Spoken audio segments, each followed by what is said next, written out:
雷霆 S150的可变气门的，我这礼拜大概处理了4台雷霆 S， 你看原厂哦，没改哦，所以它这个凸轮轴培林挂了，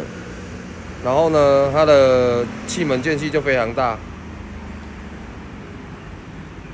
哦，气门间隙声音起起来，忽然间变得整个都是打铁声。就是它这个培林坏掉，